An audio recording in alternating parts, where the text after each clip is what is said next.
The Denver Nuggets headed in to maybe the best squad they've ever had. But for many, this is going to come down to Jamal Murray. Matt and I, as he makes his slow way back into reality after having a wonderful vacation, we're going to talk about Jamal Murray. What are some of the expectations for Jamal? Can he get better this year?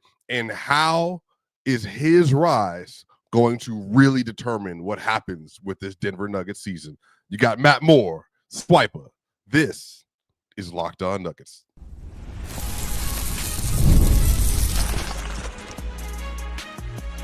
You are Locked On Nuggets, your daily Denver Nuggets podcast. Part of the Locked On Podcast Network, your team every day. What's going on, y'all? Welcome to Locked On Nuggets. This is your daily NBA basketball show about the Denver Nuggets here with Matt Moore. We are getting ready to get into a great, magnanimous conversation about Jamal Murray and his upcoming year. And there's been a lot of discussion in the NBA Twitter streets about Jamal, some positive, some not so positive, but we're going to get into the meat and potatoes of the story, as my co-host with the Player's Choice Chill loves to say. We're going to talk about a lot today for the Denver Nuggets, the non-Jokic minutes especially, and how might that be a determining factor on just how good this Denver Nuggets team is going to end up being. Y'all, today's episode is brought to you by FanDuel. Right now, new customers can get $150 in bonus bets when your first $5 bet wins. Yo, we're here with Matt Moore. Matt, first off, good to see you. Have not had really much conversation with you outside of the group chat since you went on your vacation. How are you reacclimating into real day-to-day life since you've been back from your trip in California, my friend? Good, man. It was a good trip, but I'm glad to be home. I really miss Colorado. So really glad to be home. Excited for these dog days to work on some writing, work on some stat stuff. I'm going to go hiking a little bit. It's been great. How's your summer been, man? It's been good. You know, Matt, I've been on this, I think, public fitness thing.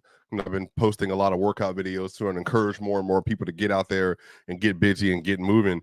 But yeah, you know, I'm having a great summer. Been traveling myself, went to Chicago, one of my favorite cities in America now. I'm getting ready to head off to out of the country, well, in the country, just to Providence, Puerto Rico, here in a little bit. And then I'm headed to Texas to go see some colleagues at Baylor. So I'm all around flying Swipa as we were just kind of letting us get used to this non-NBA content season we're in the summer. So we're here to talk about Jamal Murray, you all. And as I said, there's a lot going on. There's a lot going on in the streets about Jamal Murray. Jamal Murray, I think, who had a very, in so many ways, really good season for some stretches. Really, the last 40 games of the year, Matt, of the regular season, he actually had like a really, really good turn up. You know, he had that 55-point game versus the Portland Trail Blazers. He was showing really a lot of chops as a playmaker, as a scorer. Last 40 games of the year, for the audience, in case they don't remember, he was averaging 23 points a game, 5.8 assists, 4.1 rebounds, while shooting 48% from the field, 40 from three, and also 90% from the free throw line. Now, the true shooting was only a 59.6 because he doesn't take enough threes to really kick that up. But Jamal, he was balling. And, you know, I think a lot of people felt like going into the playoffs that this was going to be an opportunity for him to kind of rewrite the wrong of 2024. You know, obviously having the calf injury versus the LA Lakers really plummeted his efficiency in that series, 23 points a game, but not great efficiency at all. And then he had a very, very up and down series versus the Minnesota Timberwolves, in which he averaged 18 points a game, I think on 39% from the field in that series, but ended the series with 35 points in the game 7. Him and Jokic, the only two players to score more than 7 points. So Jamal Murray came into the year, I think, trying to recover from some offseason stuff he'd been dealing with the injuries. Matt, I don't know if you probably might remember this. I actually had pulled up Jamal Murray and D'Angelo Russell's numbers in the first like month-ish of the year, and they were very similar. But then from then, really since December 1st, he kicked it into overdrive. So when you think about Jamal Murray, Matt, do you think that this could be the year that he is really able to take a true step as a basketball player?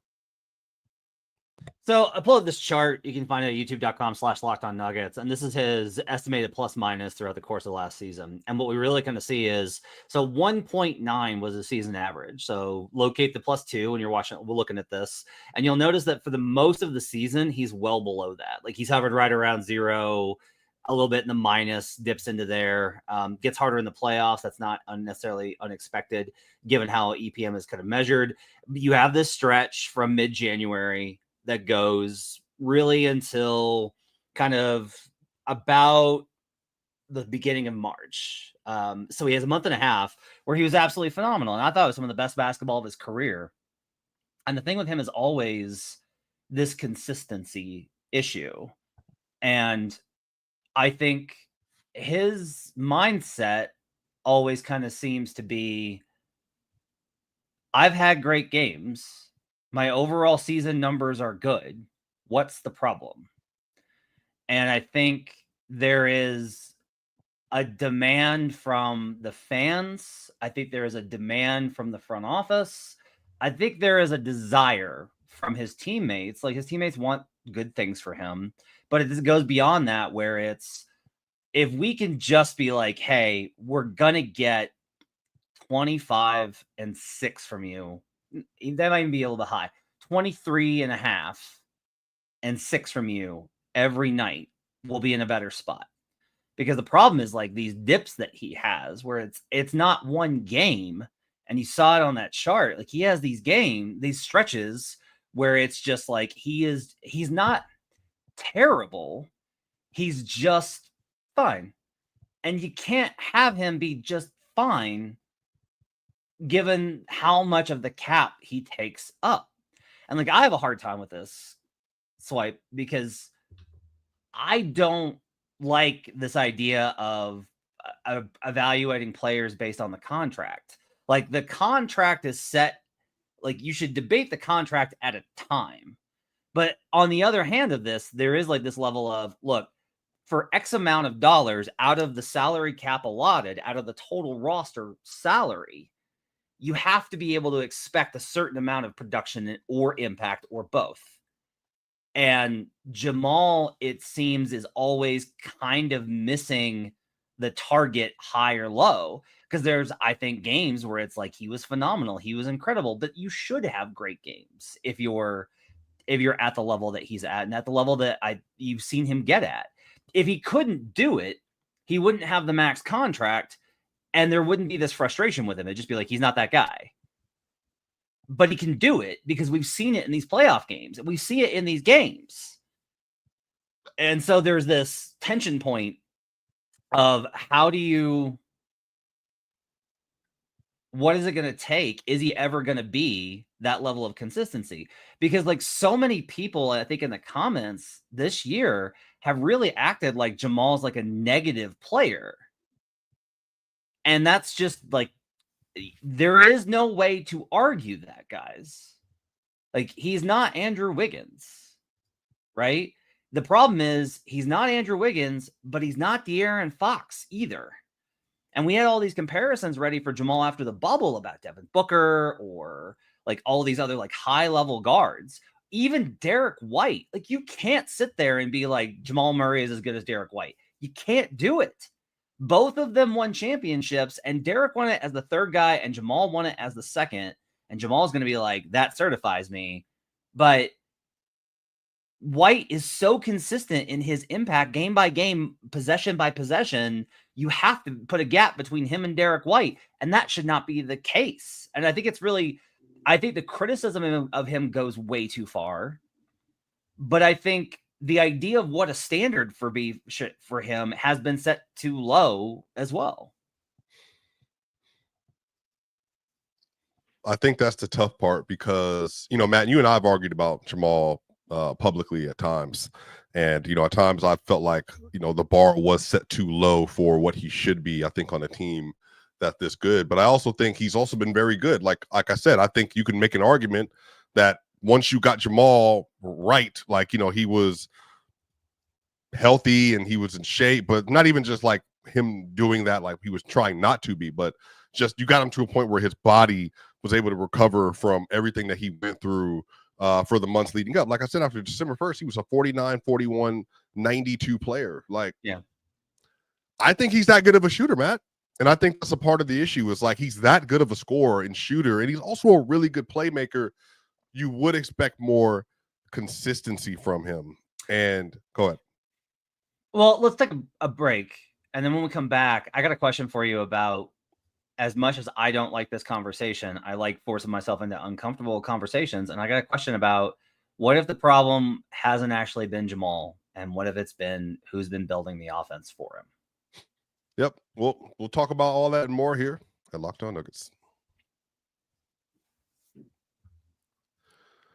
Now, summer sports are in full swing, and whether you're all about baseball under the lights, golf on the green, or high-stakes soccer action, FanDuel is the best way to make every game even more exciting.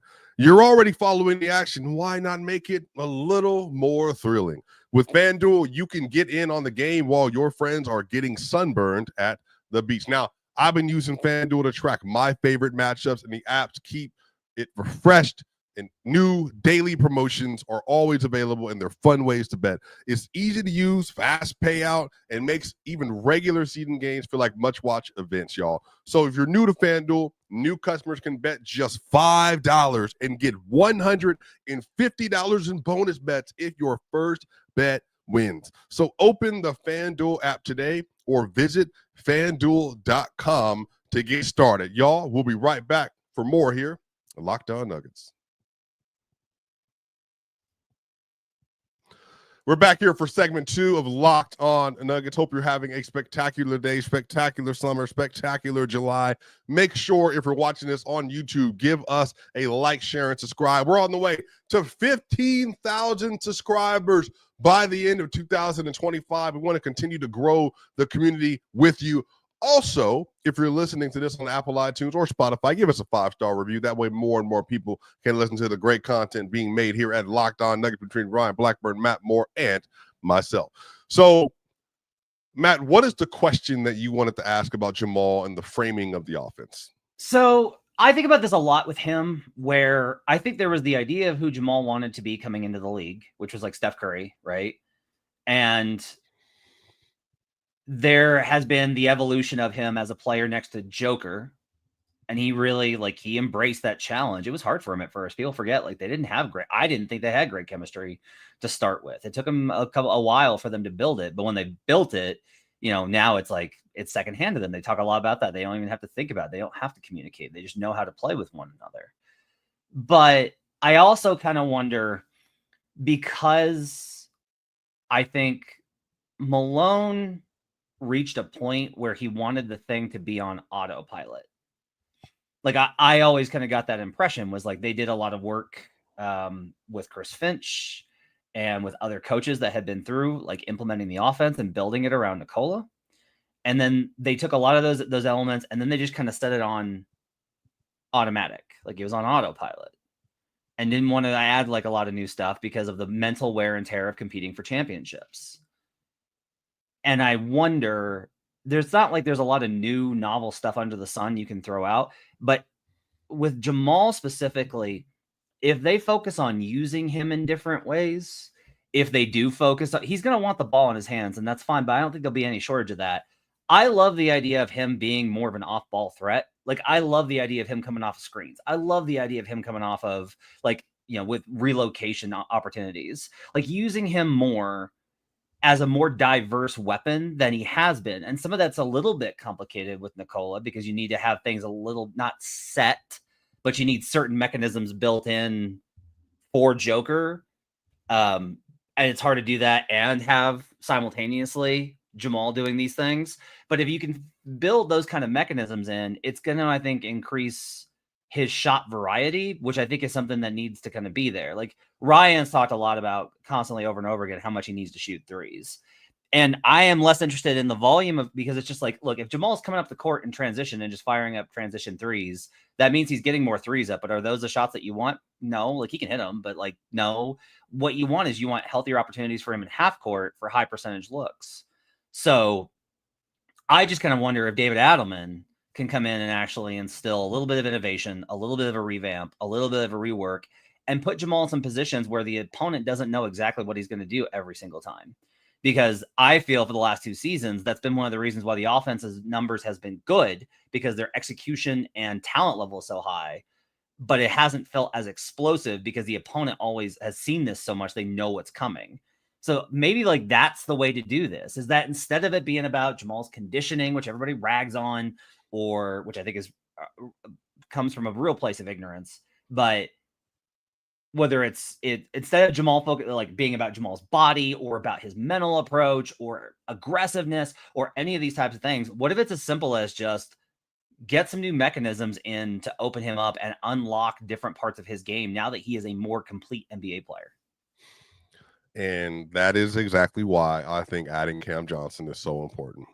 Cam Johnson will give them a tertiary passer and playmaker and creator that I think would allow for Jamal to be able to do more stuff like that. I think having Bruce Brown on the roster will also assist with that. I think having Valanciunas on the roster would also assist with that. I have talked about this for some time now, that I think Jamal Murray ostensibly should be one of the best off-ball scorers in the league because of his jump shooting ability.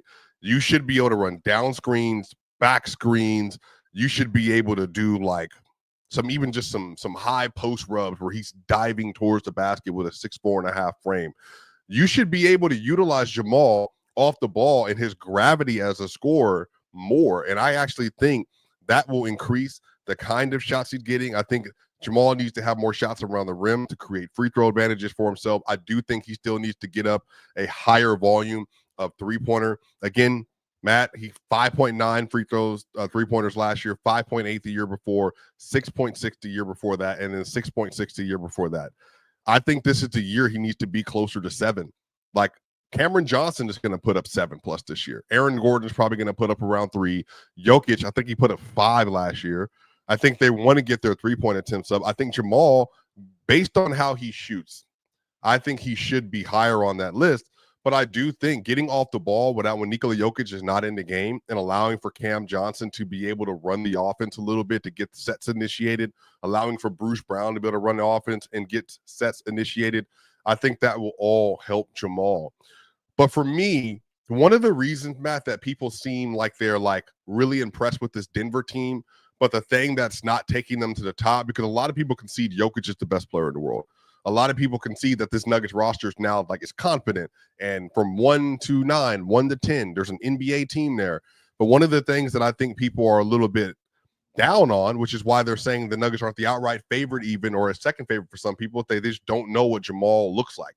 Like, what's the next level for Jamal? What's the development for Jamal? What is the next star step for Jamal? Last 4 years from Jamal, 21 points, and you're getting 4.8 assists, 20 points, and you're getting 6.2 assists, 21 points, 6.5 assists, 21 points, 6 assists.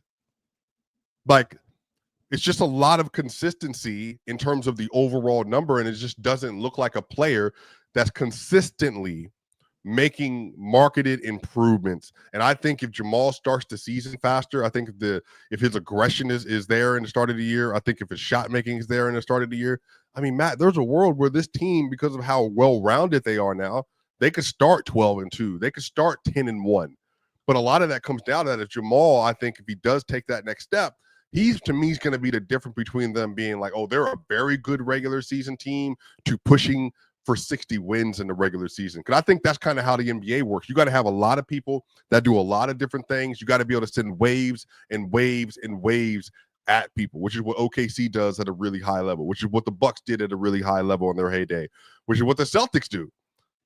But I think that they just have to find ways to be able to utilize Jamal's skill set. And I think a lot of that, Jamal also, for me, there need to be tangible steps that are taken in his game as well.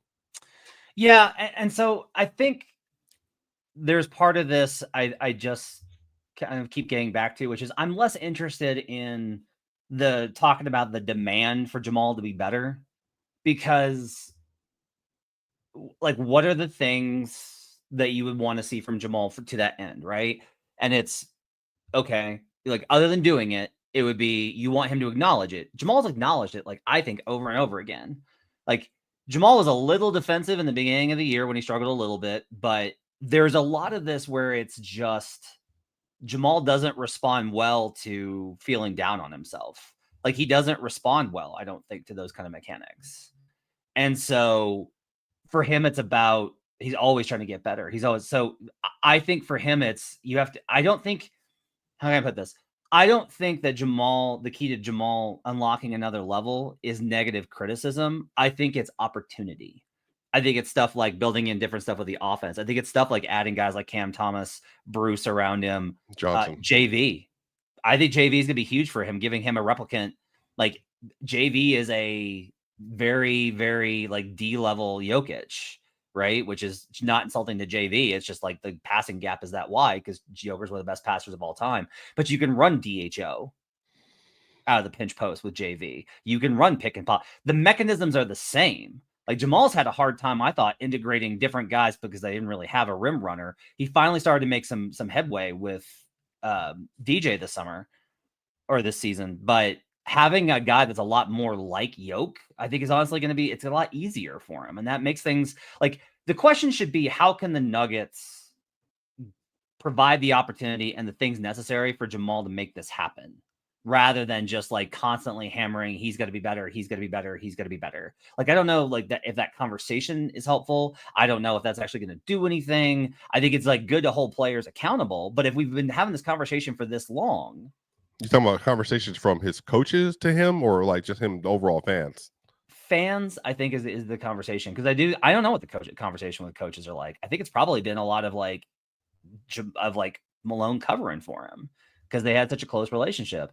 And it's been apparent, like, Booth talked a lot about wanting to hold him accountable, but I don't think that actually happened. I think the front office is in a position to do a little bit better. Like David Adelman being in a position where it's like, look, whoever's going to win, like I don't get to make decisions based off of politics. Like, you have to play well. Maybe that's going to help with the accountability part of this. Before we take our last break, I want to kind of show 2 more charts here because I thought they were real interesting. These are off of NBAvisual.com. So this is catch and shoot year over year. He took basically the same amount of catch and shoot shots that he did the year before last season. That's not good. Like, these are points that he created off of catch and shoot. That's not good. Like, that's really poor, because they needed more catch and shoot opportunities for him to balance out the 3-point stuff. And they simply could not do it, either because of the other spacing around, so they never left Jamal, or he wasn't able to get open, or the mechanisms that they used. And then you got this, which I think is really promising. Jamal was 2.8 points better at the rim last season. Like, his efficiency numbers were so good. You just have to find different mechanisms to get him opportunities. And that, I think, is probably going to have to be like a large part of this. Joker's usage was so high, they got to peel back. He can't have another season like this one. He was incredible. It's the best offensive season in NBA history. But he knows that's not the pathway for them to be successful. So wouldn't you think a lot of that was, well, but I think that's the chicken or the egg thing. Jamal started the season horrible, and the team was struggling because they had no depth. So I think if you have no depth and your second best player is not playing well and no one's playing any defense, I think that's why his usage for the first part of the year was high. So I think I'm not blaming it. Like, I don't think that he's been, I would never say that Joker is selfish. It's not in his DNA. I would never say that. I think if Joker felt like that's what he had to do, that's how dire the situation was. But with a more balanced roster, maybe like that's the key here, is like a more balanced roster can open up more opportunity for Jamal specifically. Yeah, sure. On the other side, y'all, we're going to finish this conversation. What are our expectations for Jamal Murray next year? We'll talk about all that and more here at Locked On Nuggets.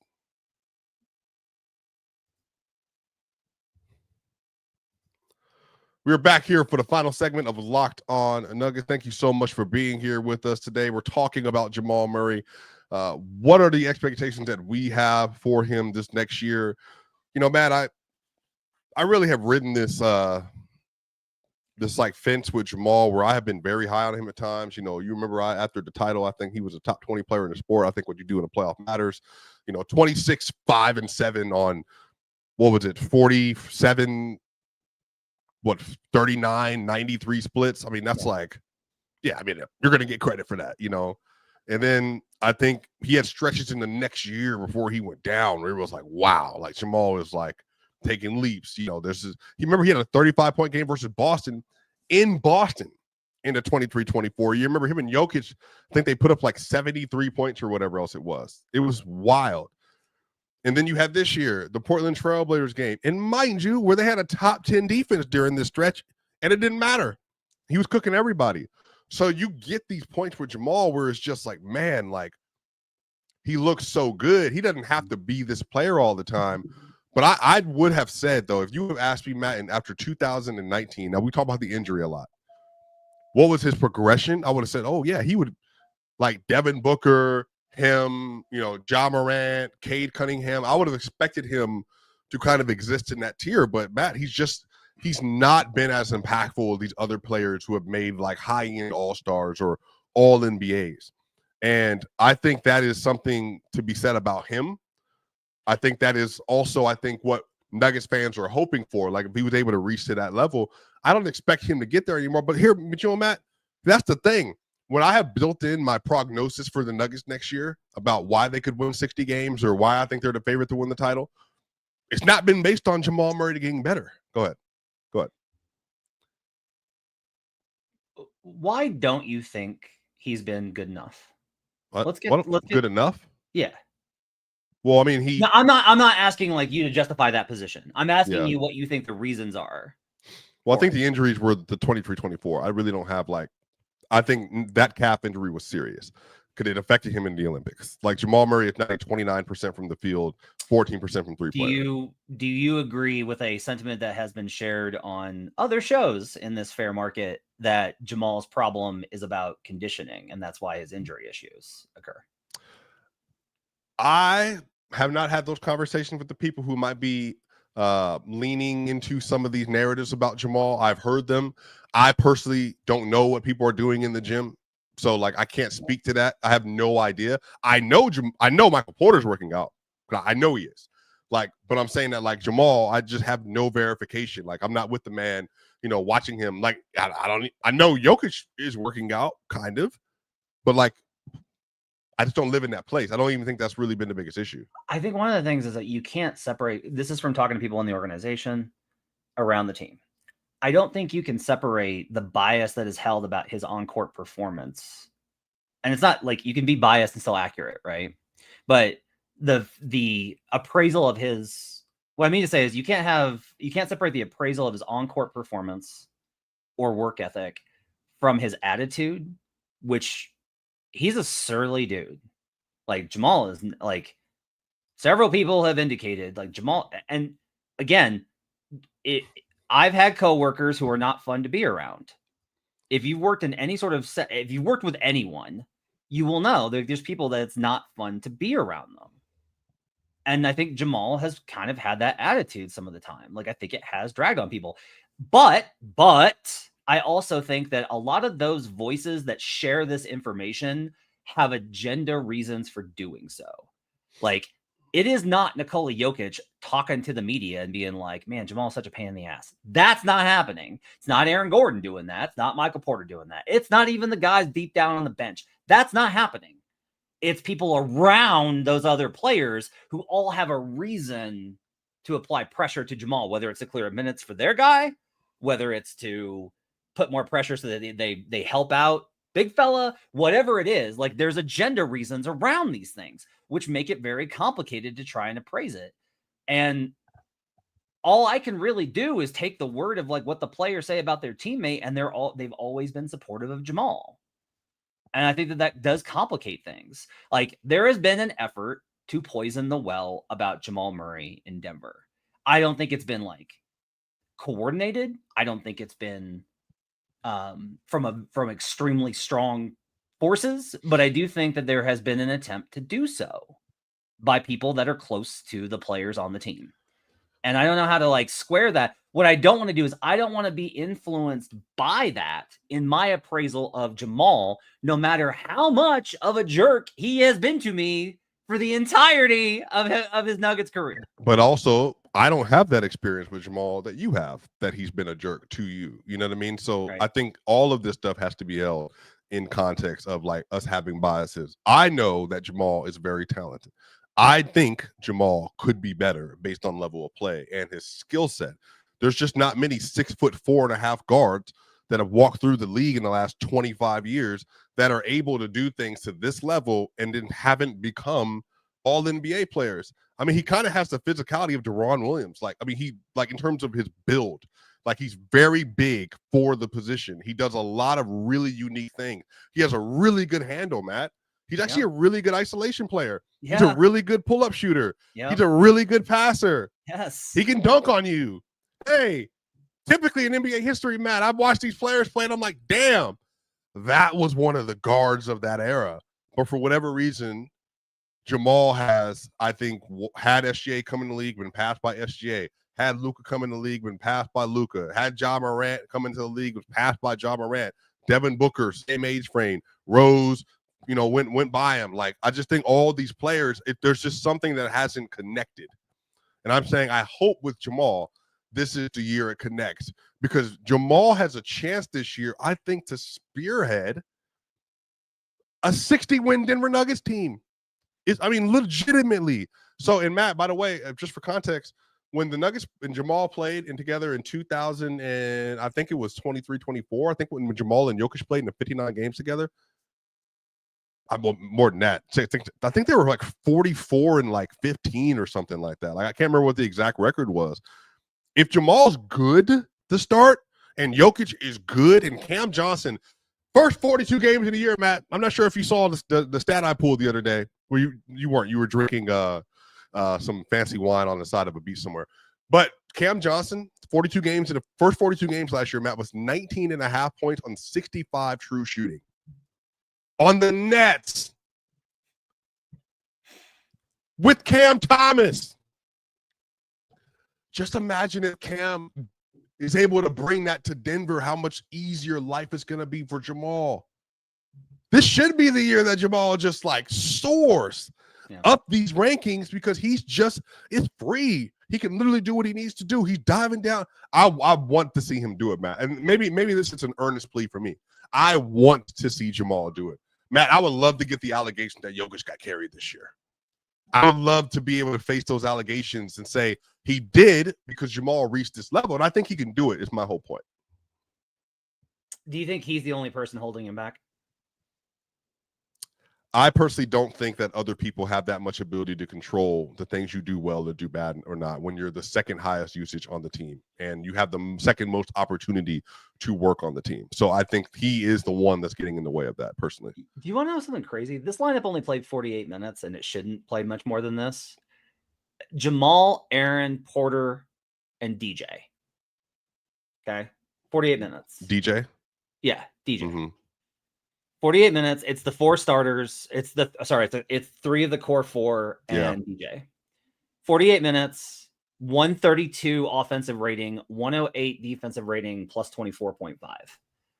And there were these things that worked when you kind of got into it. Jamal and Aaron without Nikola, Porter, or DJ was plus 8 in their minutes this season. Mm-hmm. Like there were these kind of indicators of that Jamal was finding ways, I think, to get more out of the second unit. And I'm hopeful with this combination that those numbers will be better. I also think that this is part of it is like, I was writing about KD today and about how he's not, I'm trying to figure out the right word for it. He's not a tide riser. He's not a current where it's like, he's not what moves the water, right? That moves everything through the water. Jamal never really had a chance to learn that stuff because he's always been the component Jokic plays off of. And I don't know if I agree with that though, Matt, anymore. He's played a lot of minutes without Jokic at this point. Like if you go through, yeah, you're right. But I always do look at that, and like I will blame Malone for this. One thing that I always was like uncomfortable because I didn't want to blame Malone, but like I was just like, God, their offense in the second unit is so unstructured. It was just like, run out there, get some stops, make some buckets, get through these 8 minutes.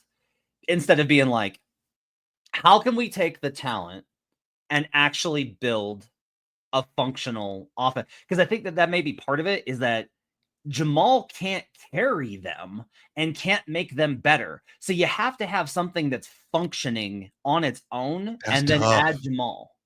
But that's tough though. Like that's not the role of a, do you understand what I'm saying? Like that's not the role of a second best player on the we team, see, though. we do see that with other great teams, with other players of Jokic's level. The Warriors' offense in their prime with Steph did not fall into what they looked like. There was always like, got to get Steph back on the floor in like tight games. Talking about the KD era? No, like even like pre KD, like 2000. Well, yeah. Right. I mean, yeah. But that's what I'm kind of saying here, right? Is like, or I'm trying to think of this. OKC, I think, is this way. But Now? Shea's not Jokic's level.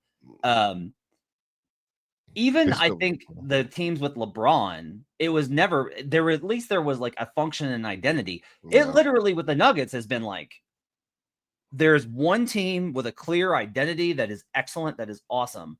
And then there's just like a bunch of other guys that we happen to have, and we haven't even thought about how they should fit together. So when I say the non-Jokic started the second quarter unit this year, it's going to be Jamal Murray, Tim Hardaway Jr., Cam Johnson, Peyton Watson / Deron Holmes, and Jonas Valanciunas. Do you think that's a good enough floor for him to work with to be able to raise their ceiling? I think it has more of an identity depending on how Deron is, right? If they stagger, what I would rather they actually do is I would rather they stagger Cam at 4. I would like Cam JV at 4-5, Hardaway, Strother, yeah, and then Hardaway at 3, and then either Julian or Bruce with Jamal. Oh yeah, Bruce Brown's on the team. Completely forgot. It's gonna be Bruce and Jamal. So Bruce, Jamal, Cam Johnson, Hardaway, JV, or whatever. Yeah, or a 3-guard lineup. I would be okay with a 3-guard lineup, even though it go the other way, because like Malone was so much insistent on like we're gonna get stops, right? Maybe the bet, especially with JV and not how bad he's only a drop defender, right? Maybe the better approach is like, man, let's kill him with offense. Mm-hmm. Let's have Julian and Cam with JV and Jamal, and Bruce is your connector. That's a pretty fun unit. And then Jamal runs the heavy pick and roll offense with a bunch of splashers on the floor. Handoff, not even pick and roll. I would just run handoff action, right? Handoffs and split cut with Cam and Bruce, and do that kind of stuff. I think there's opportunity there. It's gonna be interesting. It's gonna be interesting to see what happens with Jamal this season. I'm glad we had this conversation though. Well, let me know what y'all think in the comment section. What is your ideal non-Jokic Jamal lineup? What do you expect from Jamal? And do you think maybe the most underrated story is he just gets better and the Nuggets are just indomitable? Maybe? Is that the most positive timeline, as Adam Mares would say? Y'all let us know in the comment section. Shout out. Thank you, Matt Moore. Ryan Blackburn and I will be with you on another day this week. We'll have 2 more episodes coming out this week for y'all. This is Locked On Nuggets. This is Swipa. See you on the other side.